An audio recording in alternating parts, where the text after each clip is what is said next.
Bonjour mes chers élèves de classe de terminale scientifique. Aujourd'hui, nous allons traiter un exercice sur la notion de suite croissante, de suite majorée. Bien, soit UN, la suite définie par U0 égale 1 moins 2 et UN plus égale à 1 demi de UN plus 3. Donc ici, nous avons une suite définie par une relation de récurrence. C'est-à-dire que la suite est définie avec deux termes consécutifs et la connaissance du premier terme. Alors, on nous demande de montrer que la suite est croissante. On demande de montrer que la suite UN est une suite croissante. Et sachant que cette suite UN est majorée par 6. Ça veut dire que quand vous calculez n'importe quel terme de la suite UN, soit on obtient 6, soit on obtient un nombre plus petit que 6. Et du coup, comme U0 c'est moins 2, ça veut dire que tous les termes de la suite UN sont compris. Tous les termes de la suite UN sont compris entre moins 2 et 6. C'est ce que ça veut dire la suite est majorée. Et ensuite, on nous demande de déduire que cette suite-là est convergente. Et de déterminer vers quel nombre elle converge. Eh bien, pour les suites, lorsque nous voulons étudier les variations d'une suite, il nous suffit simplement de calculer la différence entre deux termes consécutifs. Pour étudier les variations d'une suite, il nous suffit de calculer la différence entre deux termes consécutifs et d'en étudier le signe. Il faut connaître quel est le signe de la différence entre deux termes consécutifs. Autrement dit, UN plus 1 moins UN, quel est son signe? Si ce signe-là est positif, la suite est croissante. Si ce signe est négatif, la suite est décroissante. Voilà pour les suites monotones. Suite monotone veut dire la suite qui est soit croissante, soit décroissante. Donc ici, nous voulons savoir si la suite UN est croissante, comme on a demandé de démontrer. Donc, on va commencer par calculer UN plus 1 moins UN. Allons-y, ce calcul est assez facile. UN plus 1 moins UN, on obtient aisément 3 moins 1 demi de UN. Alors, comme la suite est définie par une relation de récurrence, ce n'est pas une fonction, ce n'est pas défini comme une fonction, ce n'est pas la forme explicite. Il va falloir réfléchir pour trouver quel est le signe de 3 moins 1 demi de UN. Mais attention, on nous a donné un indice. On nous a rappelé que UN est inférieur ou égal à 6.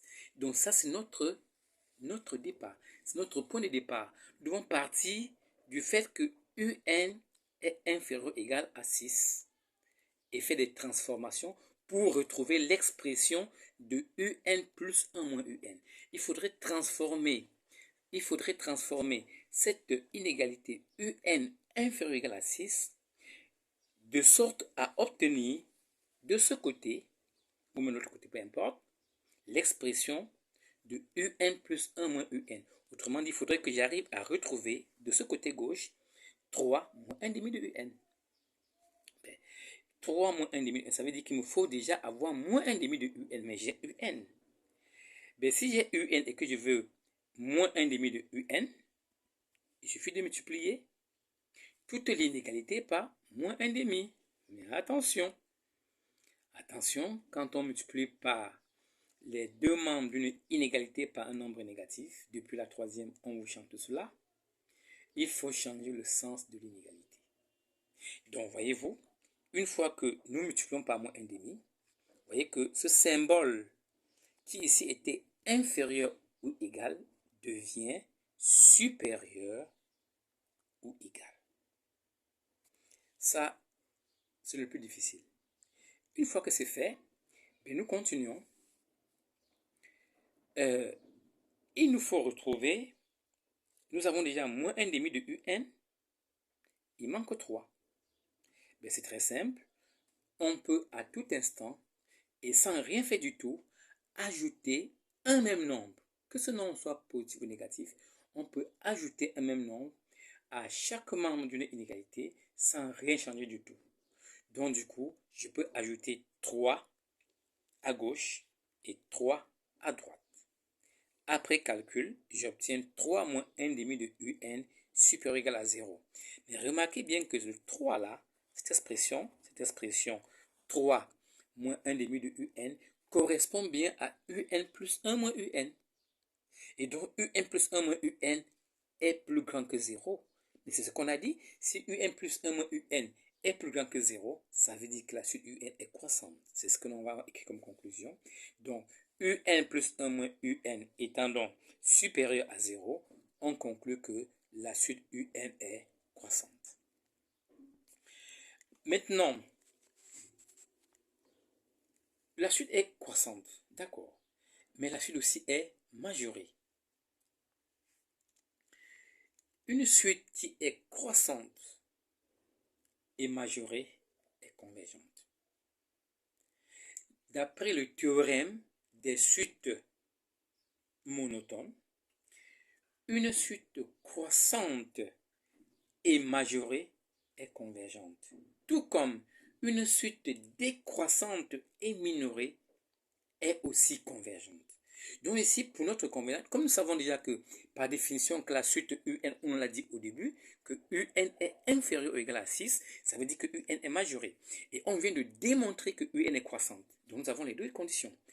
UN est donc croissante et UN est ensuite majorée par 6. Donc d'après le théorème des suites monotones, on peut dire que UN converge vers L. Et ce L-là, comme c'est un nombre, c'est un nombre qui est soit égal au majorant, soit plus petit que le majorant. Donc le L là est tel que L est inférieur ou égal à 6. Et pour déterminer L, on utilise encore un autre théorème, le théorème du point fixe, pour déterminer L. Alors remarquez que notre fonction au départ, UN plus 1, donc nous, on aurait bien pu écrire f de UN. Dans certains exercices, vous allez voir qu'on va écrire f de UN égale à 1 demi de UN plus 3. Donc nous pouvons définir une fonction où nous remplaçons notre UN par x, par f de x égale 1 demi de x plus 3. Et d'après le théorème justement du point fixe, elle vérifie la relation f de L égale à L. F de L égale à L. Donc il suffit de résoudre l'équation f de L égale à L pour déterminer L. L'équation, la résolution est assez facile. Vous remplacez L par x par L. Vous avez 1 demi de L plus 3 égale à L. Et vous trouvez sans difficulté que L vaut 6. Donc, la résolution de l'équation, vous aurez trouvé que L vous donne 6. Donc, on conclut que la suite UN converge vers L. Donc, en définitive, notre exercice avait seulement pour but de nous rappeler que l'élève arrive à rappeler le théorème sur les suites monotones. Si vous avez une suite qui est croissante et majorée, quand vous avez ces deux conditions, vous pouvez conclure que votre suite est convergente. De même, si vous avez une suite décroissante et minorée, vous pouvez également conclure que votre suite est convergente. Merci pour votre attention et à la prochaine.